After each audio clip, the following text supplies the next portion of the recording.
O assunto do momento é a guerra que está acontecendo na faixa de Gaza e no território de Israel. E este assunto prende a atenção do mundo. Como o homem é o único animal que não deu certo, pelo menos a definição do genial Miller Fernandes, não é de se estranhar que a guerra seja uma marca na história da humanidade. As pessoas estão sempre em conflito. Os interesses individuais das tribos, das nações, dos estados, estão sempre na cabeça dos que comandam, dos que mandam, dos que se desmandam. São esses os pais das guerras. São esses os megalomaníacos. São esses os deuses que assim se intitulam a si mesmos. Porque a maioria dos povos é composta por inocentes, por pessoas de boa vontade, por gente que quer levar uma vida simples, cumprir as etapas etárias até onde Deus quiser e despedir-se do mundo em paz com a sua consciência e em paz com os outros. Esta é a regra. Eu estou fazendo esta divagação histórica porque conflitos que ocorrem desde que o mundo é mundo mostraram isso sempre. Interesses por trás de pretextos, de falsas motivações, conflitos entre povos que poderiam conviver e, se não conviver, pelo menos estarem vivendo à distância uns dos outros, sem que haja necessidade de invasão, de ocupação, de usurpação de territórios, de massacres, de extinção. Tem gente que não tem obrigação de saber, porque nem a oportunidade de ir à escola teve, que não tem obrigação de saber que civilizações foram se sucedendo umas após as outras, dominando ou extinguindo civilizações anteriores e sendo dominadas e extintas por civilizações posteriores. Os assírios acabaram, os babilônicos acabaram, os persas acabaram, a civilização fulgurante grega acabou. Hoje, a Grécia é um país que tem excesso de normalidade, de uma situação mediana em termos de civilização do ponto de vista intelectual e cultural. E eles foram os pais da filosofia. Os grandes primeiros pensadores apareceram ali, como havia também no Extremo Oriente grandes pensadores, mas tudo isso foi dando lugar a vitórias e derrotas que dizimaram nações e que fizeram florescer outras nações. Eu estou dizendo isso porque não há nenhuma novidade no que foi, por exemplo, a Guerra Mundial, primeira, que semeou para 20 anos depois a Segunda. Quem semeou a Segunda Guerra Mundial foram os protagonistas da Primeira Guerra Mundial. E 20 anos depois estava de novo o mundo, não todo, mas a grande parte do mundo, envolvida em guerras. E assim foi. No Oriente Médio, um exterminou o outro. E o que nós acabamos por ver? Civilizações que eram excelentes na matemática, na geometria, em ciências, acabaram. Outras vieram. Criadores de alfabetos, até chegarmos no nosso alfabeto, hoje do mundo ocidental. Mas vejam o alfabeto chinês, japonês, ininteligíveis as letras, vamos chamar de letras entre aspas. Vejam os árabes escrevendo da direita para a esquerda, também com símbolos e sinais que nós não conhecemos. Vejam as línguas dos países, países vizinhos que falam línguas diferentes, que não se entendem. E vejam as ambições dos grandes comandantes, daqueles que chegaram ao topo do poder, e que no fundo são sádicos, perversos, ambiciosos, autores de males que derramaram o sangue da humanidade ao longo de todos os séculos da história, porque nós só conhecemos a história a partir dos seus registros, e isto veio muito mais perto de nós do que da história que não conhecemos, que está lá para trás, em que o homem sempre foi o lobo do homem. Então eu tenho um verdadeiro nojo, eu tenho uma verdadeira abominação, eu tenho um sentimento profundo de repulsa por todos aqueles que fizeram as guerras em favor de interesses que até mesmo com o título de serem interesses religiosos e espirituais, na verdade, fizeram o jogo do diabo.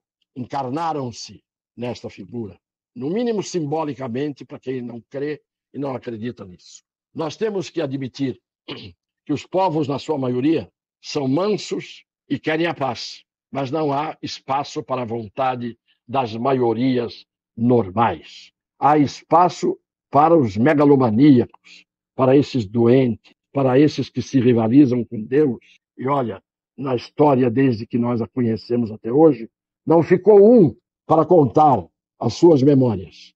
Não ficou um para ingressar no caminho da eternidade ou da imortalidade. Todos foram embora. Muitos, infelizmente, foram mais tarde do que deveriam ir para não ter oportunidade de fazer o que fizeram. Dizem que a primeira vítima da guerra é a verdade. Pode ser, porque antes de começar a guerra, o pretexto encerra e caracteriza-se pela mentira que serve para que a guerra aconteça. Então, pode ser que a primeira vítima da guerra seja a mesma verdade.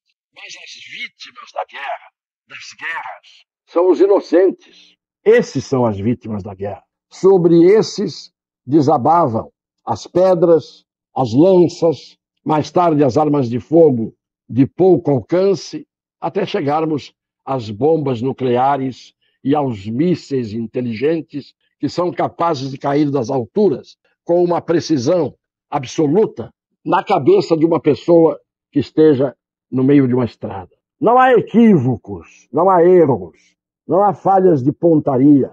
Quando um míssil inteligente cai em algum lugar, caiu porque para lá foi dirigido. E aí você começa a procurar sempre quem são os culpados, quem são os causadores das guerras. E aí é que o mundo se divide. Mas não está dividido porque está solidário.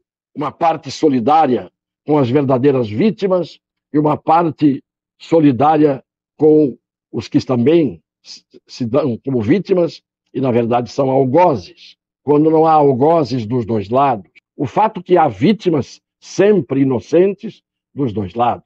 E é por isso que quando a gente vê que a primeira vítima da guerra é verdade sim, que isto ocorra.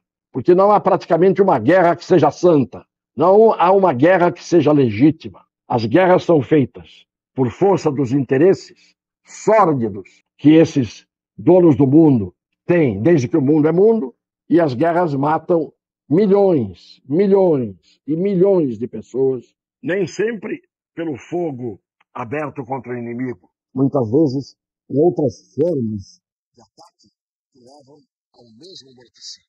É preciso, portanto, pensar bem antes de vermos que solidariedade existe em favor de quem. Porque aquilo que parece solidariedade, muitas vezes, é um interesse sujo do solidário em relação ao que parece vítima e que parece merecer a piedosa interferência do solidário. No fundo, a solidariedade é hipócrita e as vítimas são inocentes. O resto não presta para nada. Se pegarmos o exemplo desta atual guerra e estudarmos de 6.000 anos para cá as histórias dos povos, as histórias ou a história dos povos do Oriente Médio, muita coisa se explica e muita coisa não tem nenhuma explicação e nenhuma justificativa. O homem é este animal que não deu certo. Não todos.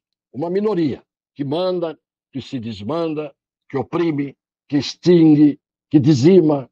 E nós, contemplativos, quando não estamos como vítimas diretas, somos vítimas da mentira, somos vítimas da hipocrisia, da farsa, da fraude, da crença que temos de que há intenções legítimas por parte de muitos dos beligerantes. Eu comecei falando da CPMI e vou terminar falando dela. Outra farsa em que se movimentaram protagonistas e atores, não em nome da investigação verdadeira, eficaz, séria, honesta, profunda, de fatos que deveriam ser o objeto dessa investigação.